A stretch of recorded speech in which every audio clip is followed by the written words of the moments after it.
last time we spoke in January. And speaking of title shots, Francis Ngannou, the heavyweight division, making a lot of noise, and he is always making a lot of noise. I know that fight against Stipe, despite the loss, it was his first 5-round fight. He did go the distance. What did you guys take away from that fight? Well, just overall fight experience, and Stipe just had a great night that night, and we didn't perform to our abilities. And the fight game is really hard. If you don't perform to your highest ability, most times you won't be successful. So, you know, it's a great learning experience for Francis. He's still young in his MMA career at 4 years, so we still expect him to become the heavyweight champion for sure. It's just we had a little hiccup, and you have to give Stipe credit. He fought a great fight that night, and he deserves to be the champion, the heavyweight champion with the most victories, title defenses. So hats off to him. Francis will be back, and he'll eventually get that world title. And I think he did tell some media outlets that it was more of like his cardio, his endurance that kind of cost him the fight, not the skills. Do you agree with that? I definitely think it was just you know, I felt it was a little too much traveling and too much going on with the marketing. But more than anything, it was just experience. Sometimes when you want it so bad, you get a little tight and you go for the kill right away versus being a little more patient, and you learn that with fight experience. So I don't think it was anything except for just overall fight experience, not getting a lot of rounds in the real fights because you're knocking everyone out so fast, and just having that difficult time where you have to triumph and rise above yourself. Believe me, that loss will be the best thing that ever happened to him as far as the UFC is concerned. He'll be back, and he'll be a dominant champion.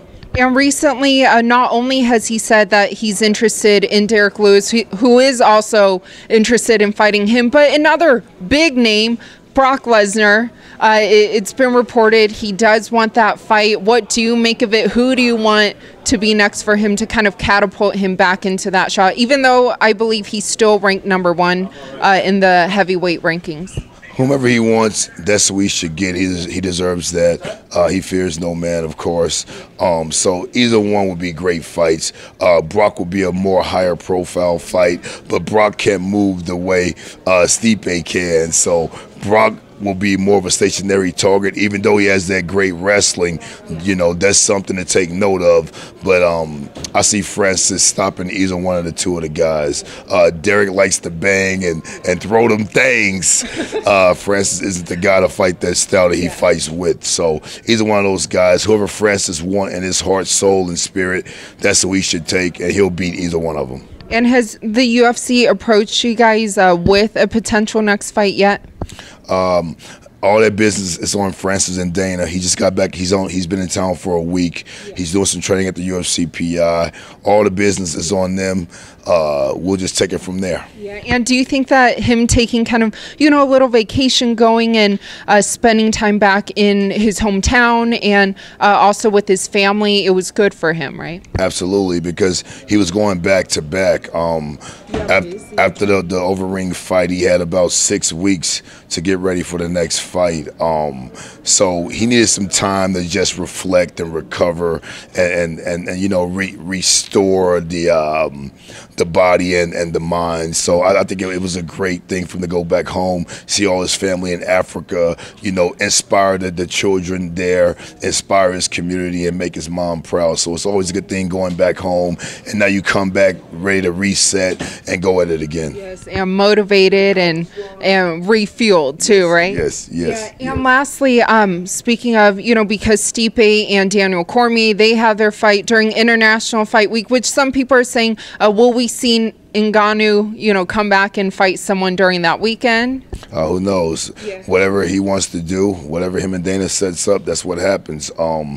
But yeah, I think it would be tremendous for him to fight then, but that's totally up to them. All we worry about is whom, when, and where. Yeah. And what do you think about Cormier going back to heavyweight and fighting Stipe? Wow, I mean, tremendous fight, and I feel that Cormier can win this fight. I really feel he can. Stipe's a terrific fighter, as we know, but Daniel Cormier, he's not going up there without the confidence of winning. And I think Stipe is the right size and the right style for him. A lot of wrestling. It'll be wrestler versus wrestler. It'll be about conditioning. Cormier has good conditioning also. So I think it's a pretty even matchup. Cormier can really shock the world by winning this fight. You know, we know about the issues with John Jones and him losing those fights, though they weren't losses because of John Jones' inept things with the drugs and stuff. But if Stipe can go up there and win this fight and become the heavyweight champion, that's really making a huge statement. So I got to go with Cormier for this fight, just on, you know, the inspiration it would be for many from to go back up to heavyweight and win that title.